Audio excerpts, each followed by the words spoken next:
It's time to take a look at what's happening around Wyoming for Wednesday, July 17th. I'm Wendy Corr, bringing you headlines from the Cowboy State Daily newsroom, brought to you by Wyoming Senior Olympics. Reminding you that this year's Summer Olympics start July 31st in Cheyenne and volunteers are needed. Become a volunteer today at wyomingseniorolympics.org. On June 10th, 4-year-old Saraphina Blueday fell face first out of a second-story window in Sheridan. Medical professionals told her mother the little girl might not wake up. She might not be able to talk. They warned of potential paralysis or deafness.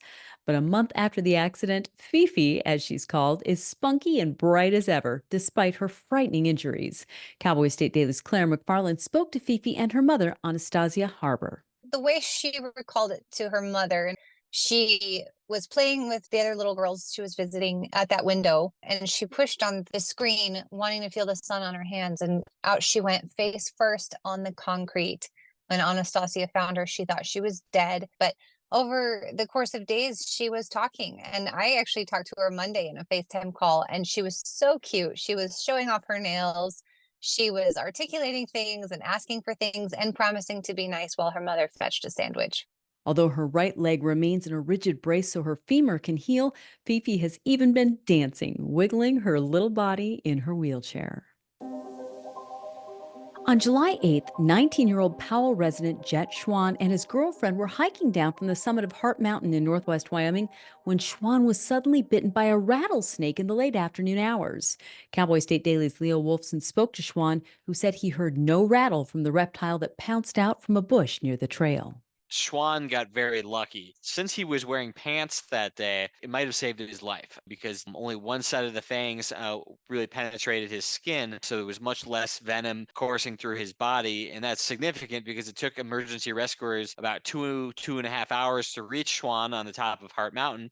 And then on top of that, it was still about 4 hours after he was bit that he finally received the antidote. Schwan is optimistic that he could be cleared to walk without assistance by this weekend, and even more likely, play baseball again by next weekend. Well, going just by the numbers, the grizzly population in the greater Yellowstone ecosystem is more than double the 500 bears designated as recovered. Outdoors reporter Mark Hines says the Wyoming Game and Fish Department is waiting to hear back from the U.S. Fish and Wildlife Service whether a petition to delist the grizzlies from federal protection will move forward. There's some bears showing up in new places in Jackson, and also bears even showing up in cornfields in some places in Wyoming. Game and Fish is waiting to hear back from the Federal Wildlife Service, U.S. Fish and Wildlife Service, about possible movements toward delisting. Grizzlies in Wyoming, Montana, and Idaho were delisted twice before, from 2007 to 2009 and 2017 to 2018.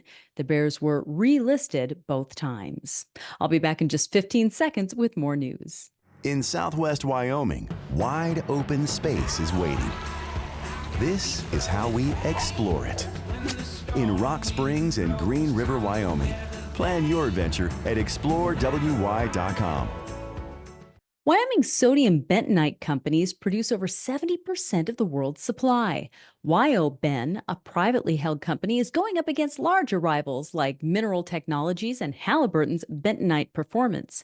But it's in kitty litter that WyoBen is seeing the biggest bump in business, according to energy reporter Pat Mayo. I sat down with the CEO, David Brown, for a good couple hours, and we talked about the business and lots of activity in the area of kitty litter. That's what bentonite is used to make partially. There's also mud, drill bits in oil and gas drilling. And it's also interestingly used as a binder, they call it, for bringing together proteins and making wine look nice and smell good, that kind of thing. But the kitty litter business is just going crazy for them. It's double-digit growth. The company currently employs about 350 workers, but could take another 50 plus. They've been somewhat stifled in their growth plans because of worker shortages.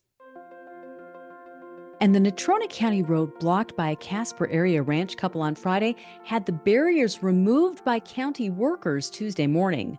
Cowboy State Daily's Dale Killingbeck reports that County Road 505, also known as Circle Drive, is now open to traffic, and the county intends to keep it that way. The county commissioners are telling me that the road is going to remain open for the foreseeable future. They are in the process of obtaining the road legally by adverse possession if need be. Adverse possession means that they have had control of the road for the past 10 years. Under Wyoming law, they can do it that way.